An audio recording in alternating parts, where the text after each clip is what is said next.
নমস্কার, আমি সুদীপ্ত। রংধনু গার্ডেনে সবাইকে স্বাগত জানাই। বিকল্প চাষ হিসাবে আপনারা 12 মাসি কাঁঠাল চাষ অবশ্যই করবেন। এর আগের একটি ভিডিওতে শুভ্র ভাইয়ের 12 মাসি কাঁঠাল বাগান দেখিয়েছি। আজকে দেখাবো শুভ্র ভাইয়ের পেয়ারা বাগান, গোল্ডেন 8 পেয়ারা, যেখানে রয়েছে কি গোল্ডেন 8 তাইওয়ান পিঙ্ক দুটোই রাখছো, তাই তো? দুটো ভ্যারাইটি রাখছো? দুটোই ভ্যারাইটি টপ, এই দুটোই। আচ্ছা, এই দুটো ভ্যারাইটি কেন রাখছো? বাজারে তো অনেক ভ্যারাইটি রয়েছে। এই দুটো ভ্যারাইটির এক টেস্ট ভালো, কোনো ছিবড়ে ভাব নেই। দুই অফ সিজনে ফলন, পুরো অফ সিজনে বলতে হবে বেশি ফলন। আচ্ছা, সিজনের থেকে বেশি ফলন অফ সিজনে ফলন বেশি, এবং অফ সিজনে ফলন হওয়ার কারণে দামটা প্রচুর পাওয়া যায়।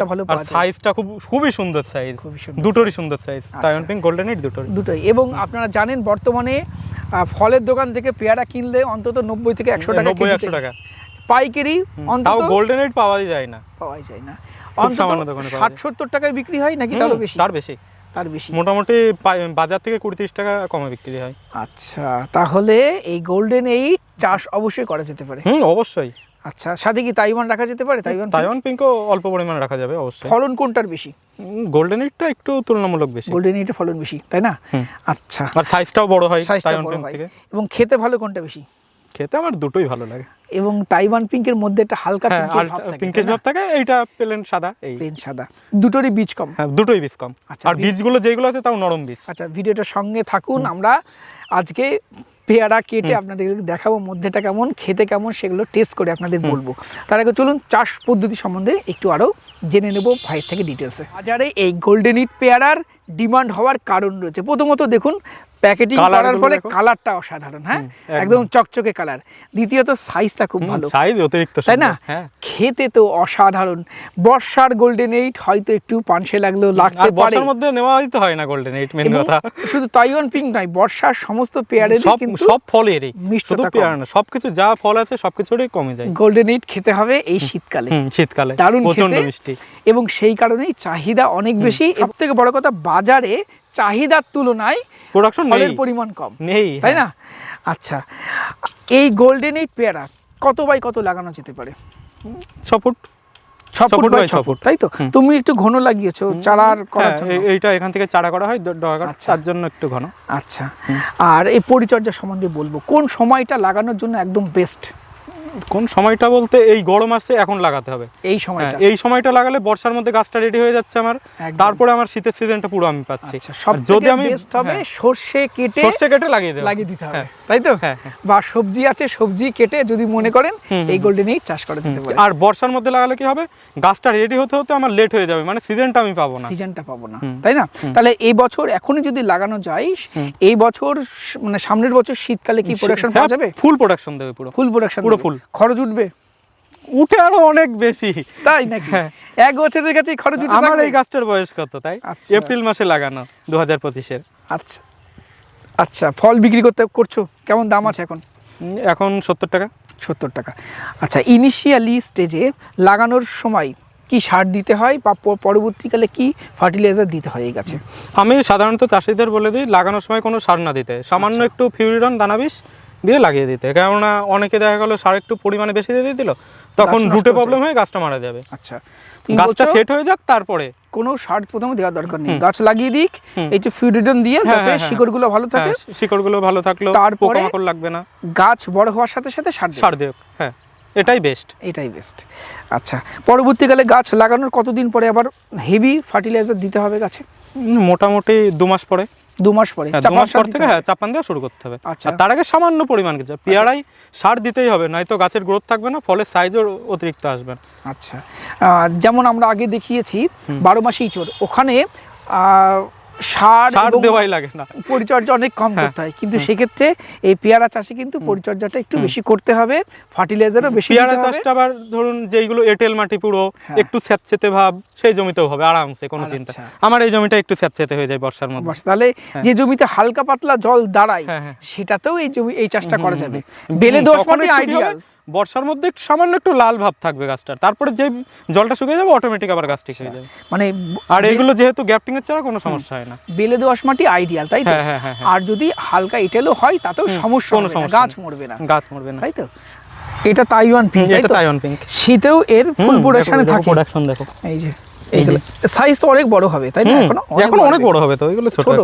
তাও একটা ছিঁড়ি। হ্যাঁ হ্যাঁ হ্যাঁ, অবশ্যই। একটা ছিললাম, একটা গোল্ডেন এইট ছিড়ছে না, দেখো কত মানে এটা এখনো কিন্তু ছোট আছে, এর ডবল সাইজ হবে। তাইওয়ান পিঙ্ক, এটা তাইওয়ান পিঙ্ক। কাটো। হ্যাঁ, সাবধানে। এখনো কচি, তাও এই পিঙ্কিশ ভাব, হালকা পিঙ্কিশ ভাব এসছে, ক্যামেরায় কতটুকু বোঝা যাচ্ছে। এবং বীজ দেখুন, বীজও কিন্তু কম, বীজ নেই বললেই চলে। আচ্ছা, পুরো খাই তাহলে। কোষো তো এখন, তাও খাওয়া যাবে, কোনো সমস্যা নেই। দারুণ। ছোট থাকলেও কিন্তু এখনো বড় এর ভাবটা নেই। ডবল সাইজ হবে এখনো। আর সব ফলই পাকার আগে কিন্তু বাড়ে বেশি। আর এইটা এবার দেখো, golden।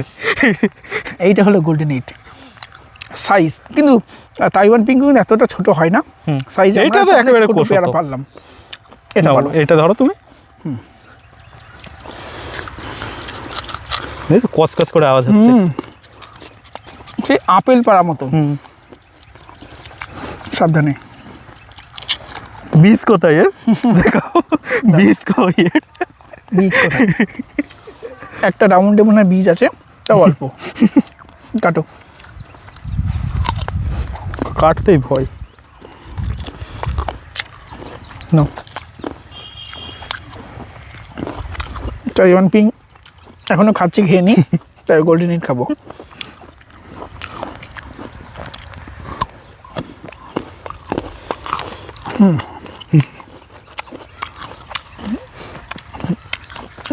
অসাধারণ। এই পেয়ারা খেলে, আমি আগেও বলেছি, গোল্ডেন এইট শীতকালে খেলে নাশপাতি আপেল খেতে ভুলে যাবেন আপনারা। আপেল খাবে না? অবশ্যই।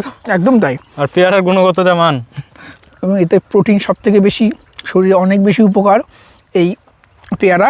আর গোল্ডেন এইটে বীজও নেই বললে চলে, নেই। যেগুলো আছে সেগুলো অত্যন্ত সফট এবং অনেক বেশি মিষ্টি, তাই না? শীতকালে গোল্ডেন এইট পেয়ারার দারুণ টেস্ট। এই পেয়ারাটা কাটলাম, এটা না হলেও 400 গ্রাম হবে। 400 গ্রাম হবে। তাহলে ভাই, গোল্ডেন এইটের চাষ কি করা যেতে পারে? অবশ্যই করা যেতে পারে। লাভজনক হবে? অবশ্যই। আচ্ছা, আর চারা কি দেওয়া যাবে? চারা দেওয়া যাবে। তোমার এই গোল্ডেন এইটের গাছের চারা হবে তো? হ্যাঁ হ্যাঁ অবশ্যই, এই সব দেখছেন রওয়া কাটা সব। আচ্ছা, চলো তাহলে চারাগুলো এক ঝলকে একটু দেখি। এটা কি গোল্ডেন এইটের চারা ভাই? এইগুলো গোল্ডেন এইট। এবং চারাগুলো দেখুন কত হেলদি এবং এই যে কড়ি, দেখো এই দেখো।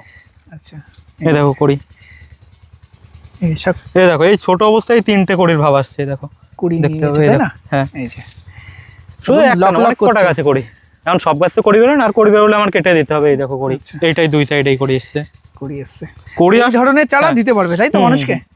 আচ্ছা, আর সব নিজস্ব মাদার প্ল্যান্ট? নিজস্ব মাদার প্ল্যান্ট, নিজস্ব চারা। এই দেখো এইদিকে সব দেখাচ্ছি আমি তোমাকে। চলো। হ্যাঁ, এরা সব গ্রাফটিং করছে, তাই তো? হ্যাঁ, হ্যাঁ, হ্যাঁ, আর এই যে গ্রাফটিং করে এখানে, এই যে এর মধ্যে এই যে এইগুলো আচ্ছা, এই যে নতুন সব গাছ চারা রেডি ready হয়ে হচ্ছে। যাচ্ছে। হ্যাঁ হ্যাঁ আচ্ছা, কি হিট বেরোচ্ছে, তাই না? হ্যাঁ হ্যাঁ, হিট তো বেরোবেই। আচ্ছা, চারা অনেক তো সাকসেস হয়ে গেছে। হ্যাঁ হ্যাঁ হ্যাঁ, একদম। আচ্ছা, এই চারাগুলো রেডি হতে আর মোটামুটি 15-20 দিন, 20 দিন মতন লাগবে আশা করি। আচ্ছা, তারপরে আবার এর পরের ধাপও আছে, সেইগুলো বাঁধা চলো, হয়েছে। সেগুলো দেখবো। এগুলো তাইওয়ান পিঙ্ক, তাই তো? Taiwan pink. এই যে ফল ধরেও রয়েছে। ফল ধরা গাছও রয়েছে, তাই হ্যাঁ, তো? ফল ধরা দুটো একটা আছে দুটো এইগুলো। রয়েছে। আচ্ছা, কিভাবে যোগাযোগ করবে? অ্যাড্রেস আর ফোন নাম্বারটা বলো। অ্যাড্রেস মণ্ডপঘাট গ্রাম, বাতকল্লা রেল স্টেশন থেকে একটুখানি ভিতরে। আর ফোন নম্বর 9932347119। তো দর্শক বন্ধুরা, আপনারা সবজি চাষ, অন্যান্য গতানুগতিক চাষের সাথে সাথে অবশ্যই বিকল্প চাষ করুন। বিকল্প চাষ হিসাবে পেয়ারা চাষটা অবশ্যই করতে পারেন, অর্থাৎ গোল্ডেন এইটের চাষ। তবে আপনাকে চাষ পদ্ধতি সম্বন্ধে জানতে হবে, আপনাকে টাইম টু টাইম এই গাছের পরিচর্যাটা নিতে হবে, আপনাকে টাইম টু টাইম খাবার এই গাছে দিতে হবে। কারণ এই গোল্ডেন এইটটা 12 মাস ফল দেবে আপনাকে। তাই আপনি যদি 12 মাস ফল নেন, তাহলে আবার গাছে যে সময় ফলের দামটা বেশি, সেই সময় প্রোডাকশনটা কম হবে। তাই সঠিক সময় প্রুনিংটা করতে হবে। সাধারণত এই গোল্ডেন এইটে যারা চাষ করে থাকেন, তারা বর্ষার ফলটা নেন না, ওই সময় গাছকে রেস্ট দেন। হলে কি হবে, বর্ষার পরবর্তী সময়ে নতুন ডাল বেরিয়ে যে ফলগুলো আসবে, সেগুলো শীতে হারভেস্ট করা যাবে এবং শীতে পেয়ারার দামটা আপনারা ভালো পাবেন। সঠিক ভ্যারাইটির গোল্ডেন এইটের চারাটা আপনারা স্ক্রিনে দেওয়া নাম্বারে, অর্থাৎ শুভ্র ভাইয়ের ফোন নাম্বার, এখানে কন্ট্যাক্ট করে আপনারা বাগান ভিজিট করে চারা সংগ্রহ করতে পারেন। চারার কোয়ালিটি আমি নিজে দেখলাম, যথেষ্ট হেলদি এবং মানসম্মত চারা আপনারা এই শুভ্র ভাইয়ের থেকে সংগ্রহ করতে পারেন। আজকের ভিডিও কেমন লাগলো কমেন্ট করে জানাবেন। ভিডিওটি ভালো লাগলে একটি লাইক করবেন, নতুন হলে চ্যানেলটি সাবস্ক্রাইব করে রংধনু গার্ডেনের সাথে থাকবেন। নমস্কার, সবাই ভালো থাকবেন, সুস্থ থাকবেন এবং খুব ভালোভাবে চাষবাস করতে থাকুন। এবং কিছু জানার থাকলে কমেন্ট করুন, আমরা অবশ্যই রিপ্লাই দেওয়ার চেষ্টা করব।